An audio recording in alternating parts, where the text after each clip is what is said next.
I get it. Straight back. After the tour, we have 5 coal company buildings, a pioneer village with our blacksmith in today, and a really cool beef museum, animation. Yeah, we'll be all here. Exhibition coal mine. My name's Dorsal. I'll be your guide. You're that name every day, don't you?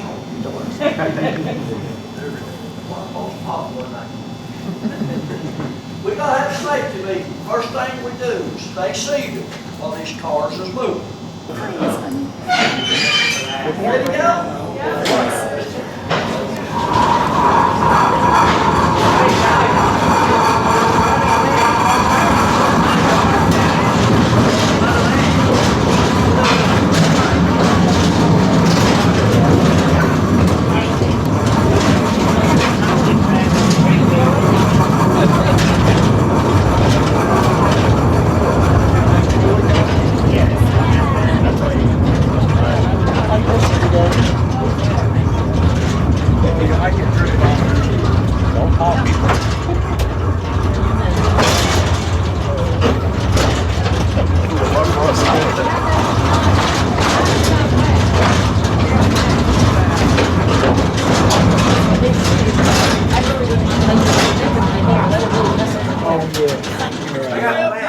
Is it over? Yep. Yep.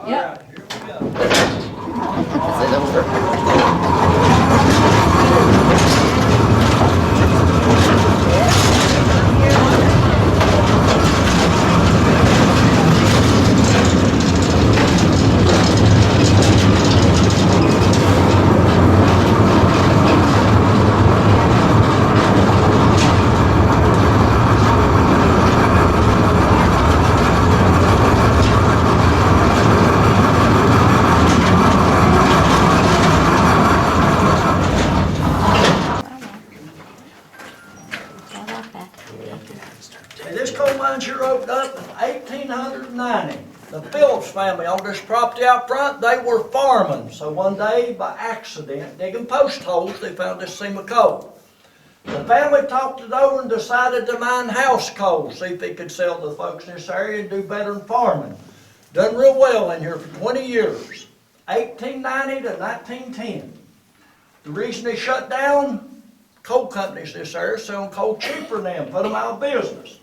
This mine sat here from 1910 to 1959. That's when the city of Beckley got this property.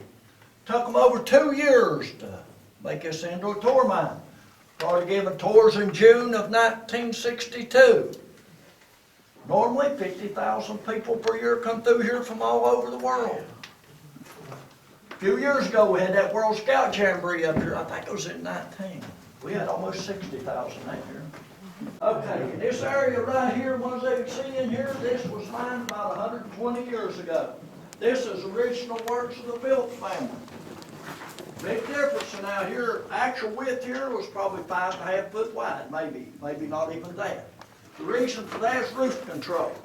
This top right here is solid sandstone all the way up. If it wasn't, this would have fell years ago. It's the best top you can get anywhere. This top from the coal up to the sandstone is blue shell slate. It's not good top. If you cut it wider than that, they only had the timbers to support it with. Too much weight on them caving in. And they had to leave about a 4-foot opening between those timbers because the cars they had back in are a lot skinnier than that one. They were about 4 foot wide. They could get a ton of coal on them. Now the Phillips family mined about a foot of rock. From that coal up to that top is about a foot. That's consistent with other works in here where they mined. They mined coal and rock, hauled it outside and separated. Now, if you work for a coal company, you don't mine no rock. They would take a top down on an idle shift when they were not producing coal. Working for the coal company, they had to load 6 of them 1-ton cars. Maximum loaded, every lump you could get on it, 20 cents a car. Had a little rock like you see over there, they wouldn't pay them anything. If it was not maximum loaded, they didn't pay them anything. Be maximum loaded, had that graveyard hump on it, high as you could pile it. When they pulled it out the drift mouth where you go outside, they had a board drop it down. It had to touch the coal to get to 20 cents. If it touched it, it was a metric ton. What, 400 pounds, 5, whatever. They cheated me the way they went at it. Miners didn't have a chance. If they didn't pay them, they kept them in debt. See, they go work every day. That's the purpose of that. Any coal miners on here? No miners? Well, I'm going to tell you about a fire boss, haven't I? You know what a fire boss is? He goes through the mines to make a safety examination. You have to be a certified foreman through the state of West Virginia to do it here. Right here, you're the first one through the mines. Here's where I came through this morning. You'll date up throughout this whole mines, different boards. Show what you checked. Old days, fire boss didn't have a good job. His job was to get rid of methane gas. Methane is lighter than air. It accumulated to roof. He carried a pocket full of rags and a stick. He'd light him a rag and stretch back and shove it up in that hole. There's methane there. That's how he got his name. It would burn it off. I've seen a lot of pictures, several of them. Never seen one yet had any eyebrows. A lot of them got killed, I'm telling you. What kind of bird you wanted, but their favorite was a canary. Canary's a small bird, small lungs. Most important thing with this canary, if you've got a little girl at the house in a cage, you put a boy in there with her, you take him out, she starts throwing them conniption fits, never shuts up, screaming. Put him back in there, you don't hear a peep out of him. But he's doing the same thing. That's why the miners liked them so good. They could bring either one of them underground, those guys mining coal, set them on the ground, be up there 100 foot or more working, that bird screaming every breath.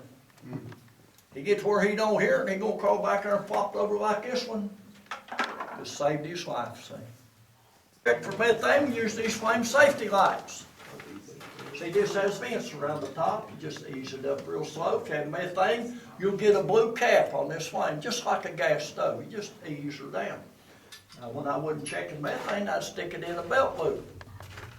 That way, I'm always checking for black damp with this, see. If that thing goes out, I light it, put it there again. I know the black damp's done filled the place half full. That's how you're going to get rid of it, see. Now, some of the early lights he used in the mines was lanterns and candles. That wasn't very good. So then he went to this teapot. It wasn't any better. Got a little spout on it with a wick on it. Can it light oil, kerosene, like that thing? Stick it on the side of the rack. Burn for about an hour. Very poor visibility. That's the other group leaving, what you know yonder. Water hits the carbide. That makes acetylene gas, just like you're going to cut your metal with. Oh my goodness. Educated there too, you move your hand in a hurry or it is hot. I'm going to show you the working conditions. Oh my word. That's the big improvement in lighting. How'd you like work 12, 14 hours with that? My dad started mine in 1924, 15 years old. This is what he used. No wonder so many of them got killed back in those days. The big improvement, this would burn for 3 hours, see. As far as visibility, there wasn't no improvement. Y'all want to see total darkness? Sure. Everybody okay? Yeah. Sure? Yeah. I mean, you see a little light. It's always darker in a dungeon. Here was our working conditions. We had the lights on our head. We didn't have lights throughout the mines. All right, here we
Okay, this right here would be a working room for a hand loader who will always work by hand, working for a coal company back in those days. Had 20 men in your hand loading, each one would have an area like this to work, entry room, whatever you want to call it. They could leave their tools here. If they could not load those 6 cars in a 12-hour shift, the company fired them, didn't have any use for them. They'd bring boys with them, 6 to 15 years old. Help make a cut, load the cars. Never got paid a penny though. When they turned 15, like my dad, they got a place of their own to work, see. State law said age 14. Coal companies said no, it had to be 15. It was not for the boys' benefit, they got an extra year of free labor is all it amounted to. Coal height in here is around 32 inches. That's what this man's working in, working for a coal company. He can't take no top. They do it on the idle shifts, see. This type mining at 32 inches up to around 40 is called scratch back mining. Out of the 44 years I spent at the coal companies, I spent 11 years crawling around this stuff. Guess that's why my knees hurt back and everything else. Older age don't help. Now this old miner here will crawl back in here on his knees, takes a pick to make his cut with. Crawls back next to the coal, lays down on his side. He digs an undercut underneath the coal in the rock, makes it that much harder. 4 foot wide or deep, 5, 6, 7 foot wide, depending on roof conditions. Now once he gets it all dug out, he takes his shovel, reaches in, throws all the rock out. It has to be clean. Then he drills 3 holes, 4 foot deep, one on each side, one in the middle, this hand drill.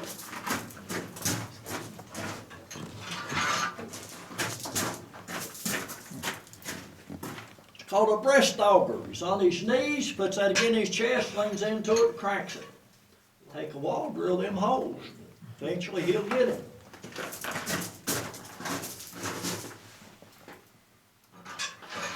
Once he gets the holes drilled, he crawls out the mouth of place. That's where he kept his powder. Back in, most of them use black powder. He'll roll it up in paper, if he's lucky enough to have bags, whatever, fill all 3 holes full of powder. Then he'll put mud or dirt, whatever you get behind it. This one here's one. Tamp it up, see? Tamp it up tight. Pack it in there. Once it gets tamped up, he has to shove a little hole back in all 3 of them, maybe 6 inches or so deep. That's where he puts the fuses. Fuses were called squibs. They look just like a wick on a firecracker, about the same thing. Put all 3 squibs in the hole, then he ties them together. Then he's got to crawl out here and warn the other miners. Fire, fire, fire in the hole. Crawls back there and lights that squib. That's when he better be faster to squib. Hopefully he gets out of there.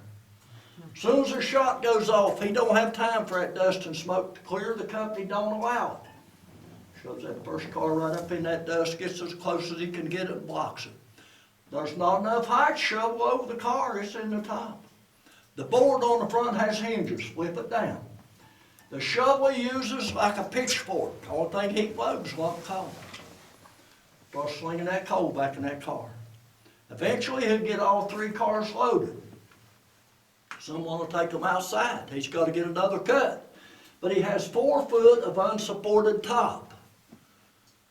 He'll have a set of timber on each side for roof support. Those 2 timbers are the only thing a company supplies that man with. Every tool he uses, pick, shovel, drill, carbide, you name it, he buys it at the company store, comes out of his wages. Most of them live in company houses, food, furniture, clothing, rent, everything. Come out of his check. Most of them never drawed a penny the owner sold the company store. If he drawed anything, it was script, company money, spent at the company store. If a miner got killed back in those days, normally on the day of the funeral, when the family returns home, the furniture's thrown out in the yard. Another miner moved in that house. Some companies would throw them out today, they got killed, they didn't care. They're no better today anywhere then, to be honest with you. All yours a number. That's it. I mean, that's the way it is. I'm glad it's better for my kids. I always want to improve for them. All your coal mines use those scoops. They're DC battery powered. The bucket on the front, you can haul supplies, haul coal. You can spit shine roadways with that. That one was the very first scoop ever built. Bill Drumheller, who lived down around Sophia here in Raleigh County, he built that in his spare time as a hobby in the garage of his house in 1963. He did not get a patent. His family lost buildings, no doubt about it. All of them south of coal mines all over the world now. That's a shame. That Jeffrey loading machine, that come along around 1929, powered by DC electricity, that traveling cable. That's what replaced your hand loaders. Companies put equipment in the mines to load the coals. That has arms on the front, chained down the middle with a boom on it. That operator there, we call it Marvin. If you ever been here, went on tour with Marvin, you remember him. He loved that job, worked here for years. He passed away last year, he's about 80, almost 84. Old Marvin trimmed that in a cut. His buddy start with, shoved the car under the boom, and less than a minute you had a car cold loaded. Now you talk about a big time production booster, that was. Loaded a lot of rock. Companies put young boys young as 5 on picking slate, cleaning the coal. They had them doing other jobs than mine done. I could not imagine this day and time a 5-year-old working for any company, let alone the coal company, but they did. Now, if y'all see Marvin moving over, let me know. We should get out of here.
These roof bolts is what holds your top up. You can cut your roadways 20 foot wide legally. A roof bolt came out probably the middle 1930s. Early holes they drilled with a stoke or a jackhammer. Very slow process. Now the roof bolt has to anchor in 1 solid foot of strata. You can have crack separations under it. Put that plate on it, no more than 4 foot apart, it pulls it together. Builds a bridge is what it actually does. Around 41, early 40s, you start getting these single head roof bolters. By 43, you had the gayless, a real good one. This one's along our docks. Take your drill steel with this head, drill your hole like you see right here. Now, the very first bolts they used that they come out with had like a wedge on the end of it. Put your plate on it, take a sledgehammer and drive it up in there. A very slow process. But it helped some, helped. So in the late 30s, by the time the early 40s, it come out these here, what they call the conventional bolts. These are like anchors and cement. You go about 4 inches hold. Shove that thing up in there and that expands when you torque it up. But it would bleed off, start backing off, get people hurt and killed. So in 1974, DuPont came out with these rosin bolts, glue bolts, whatever you want to call them. The hole you drill is real small, just enough to put your glue in. This rosin is 2 chemicals, epoxy, I'm not showing the other. Shove it right up in your hole. You would have your bolt machine lined up with that drill head, shove it right up in that glue, see. Start spinning it. Once you start that, 4 foot bolt, 10, 12 seconds, you better have it up. If you're on there and that glue sets up, all you got's a good back scratcher, because it ain't going no further. Did you get that again at the top? This whole 4 foot's holding, see. That's all they use today on these roof bolts. Save thousands of lives, no doubt about it. The lunch is disappearing. These critters here was eating their lunches. Every mines I ever worked in had rats running everywhere. This looked like a mouse compared to some of them. Rats are smart enough to. The miners started putting a piece of rock or slate on that lid. That way they couldn't steal their lunch. Still disappearing. Co-workers stealing their lunches. All that bosses laying around the dinner hall, and then nothing else to do, steal the lunch. Here's Marcher's dessert pan. The old miner bring a fried pie, piece of cake, whatever his wife would fix him, see. My day was an oatmeal cake or a moon pie. You ever eat a moon pie? Yes. Boy, they good, ain't they? Yes. Since the methane build up, a bunch of guys come down this track, I saw them come, several of them.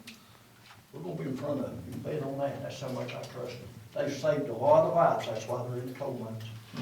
We'll go around through the park and hopefully get back where we started from.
congregation for several years.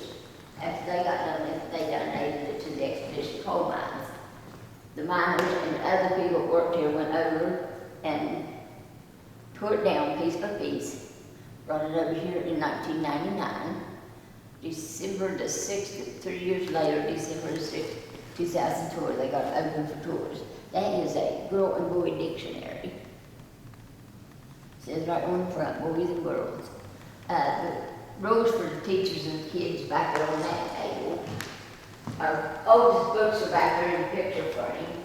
George Washington's picture was never finished because the artist passed away. We got the dunce hat. Our flag up above is got 48 stars. And we got these maps over here from 1958 maps.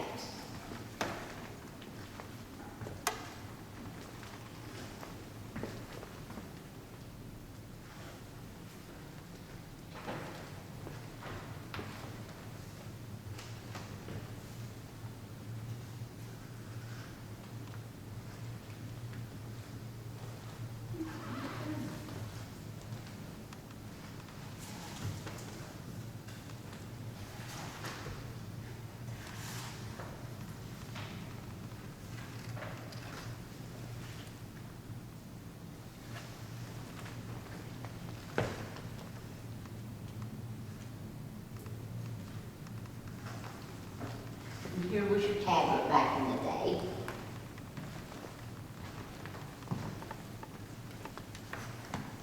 And then here's the Board of Education. And here was your ink pen back in the day. And of course, they done Bible stuff in this classroom too. So, and here was your ink. You put it in this little slot right here. Yes, right here. You just put in your feather down in there and got you a little ink and started writing.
I know you want to. Oh, I know, this is cool stuff. Yep, and that's a coat of wood stuff. See these up there? Yeah. That's awesome. Yes, you did. These are still the same. Oh, yeah. Oh, I love Probably those. not me. I love those. Yeah, I like did those. too. That thing is heavy as lead. I bet it is.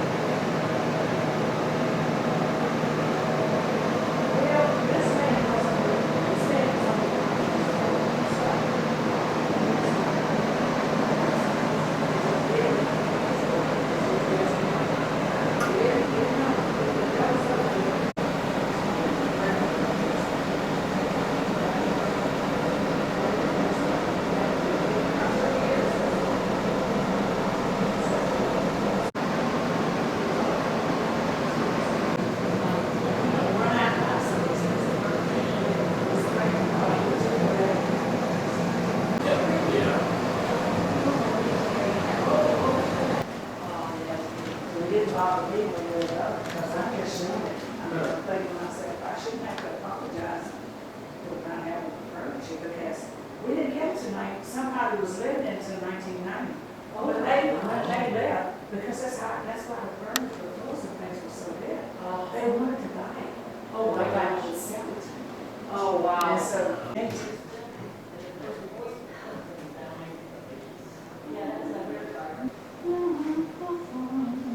just up here standing upset.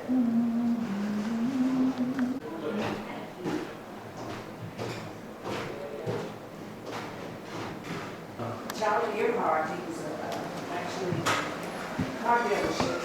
So he got on his property. So he could go in and do this. Wow, that's how it happens.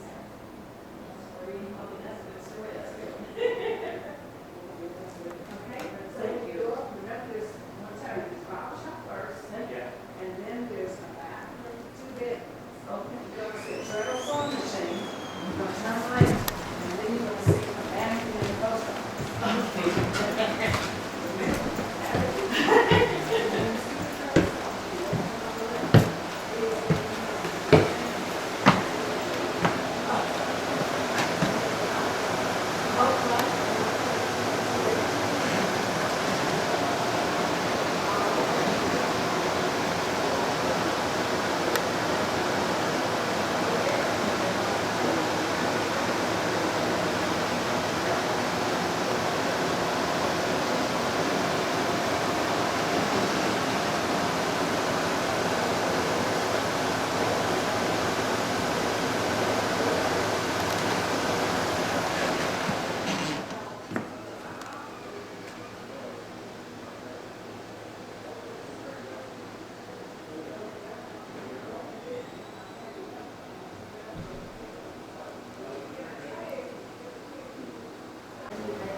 They also had a cash register just like that.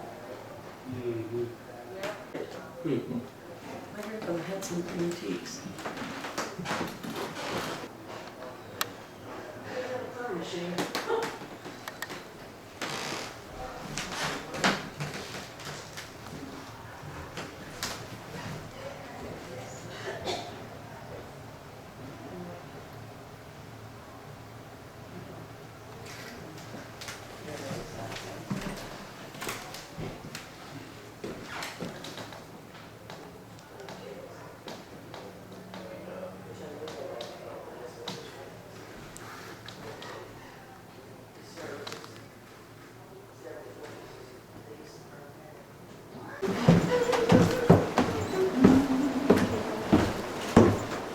Have you been through the mine? Yes, Okay, I thought you did, so you're just trying, and I'm gonna move so you can do a view. There you go. You can do a wide thing, get it all at one time. Have a monitor top refrigerator.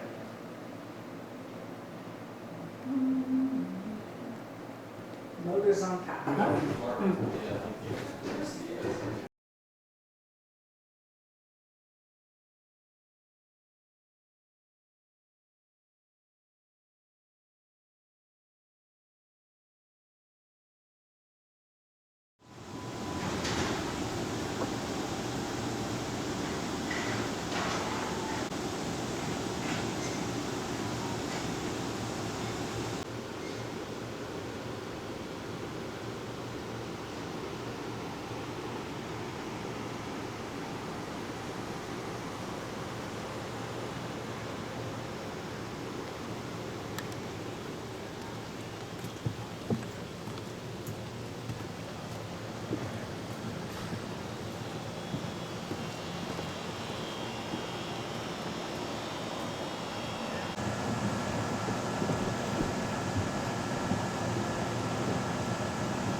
also a lot of what changed. That guy went into the White House and he stopped sending troops to support the coal companies. So therefore, they became far more negotiable because they didn't have that military force back in Oklahoma. It's authentic. This is not a replica. This actually was a coal mine. He more than likely had a bedroom set up in here for his kids, backyard anyway, because that's kind of where socialized place back there. So we got too hot in here, they sit out there. We got too cold out there, they come back in here. That is where it was when even I was a kid. So this house, which is at the bottom, right bedroom. When I point out that page.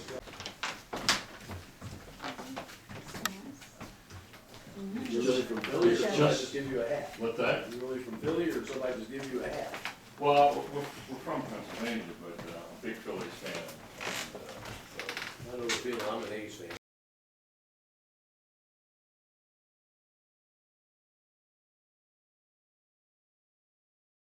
And exit up, where a couple of coal mines were, and the power plant is in Philadelphia in 1900. These guys actually got electricity, trying to upgrade them to make them feel like they were more part of society. So in all fairness, coal companies in some ways tried to be the benevolent modern type of thing. Got this going, it wasn't like it was that much more money for presentation in May. Just reading, because I work every stuff, so. Have you read the book Dead Ringers? Have you read that? Now, started with a human history of coal, a human, Yeah, I got mad and he also had a company in the house. and then they went on from there. They're running renewables. And they need, if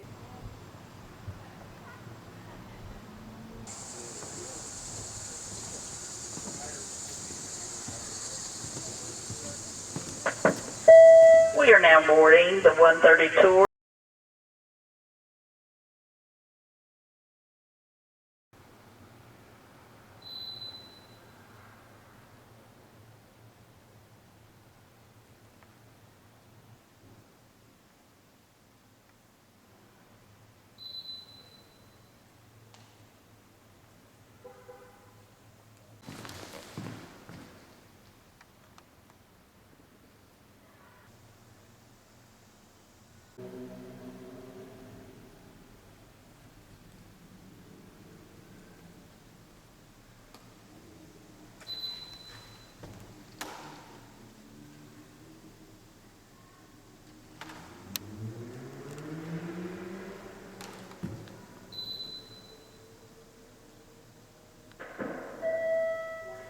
There are 4 passengers for the 1:30 tour.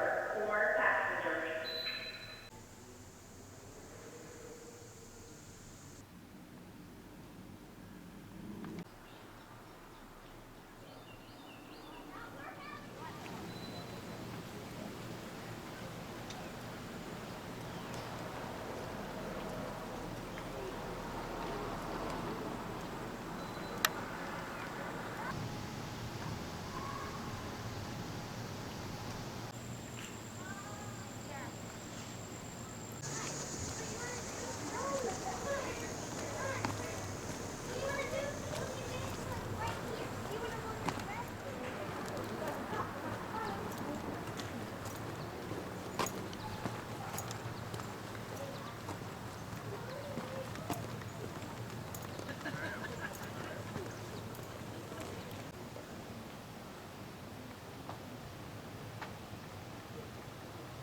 Some kind of Corps of Engineers built it, actually, back in 1938. That's why it's held up so good. They all date from the mid-1800s, which is before coal mining. These are early settlers, pioneers that were farmers. Nothing to do with coal mining. These were subsistence farmers. This is the country store. The little bitty one was actually used in a parade. It was on a float. Farmers would not take time to build playhouses. All their energy went into survival. That was built back in 1938. Beckley had its 100-year centennial celebration. That was on a float, and it represents a log house. The country store is where farmers came for supplies. They had very little cash money. They bartered and traded some, and they made a little money by making moonshine from corn and selling it. They could get a little cash that way. So they came here for things like salt, sugar, flour, gunpowder, buckshot, maybe a tool, maybe some canning supplies, things they couldn't make. When you walk on down, we have a moonshine shed down there with all the parts in it. Came from somebody's farm. The log house straight in front of you is open. There's another tour guide in there. There's a barn in the right-hand corner and the blacksmith over there where the smoke's coming. And then the one-room schoolhouse.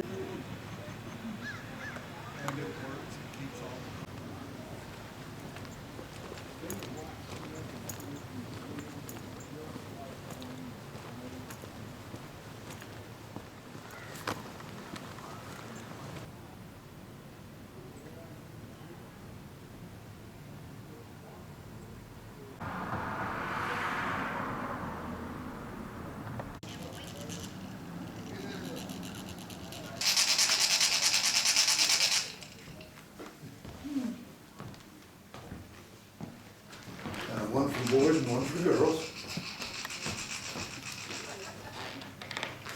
Isn't that amazing how that works?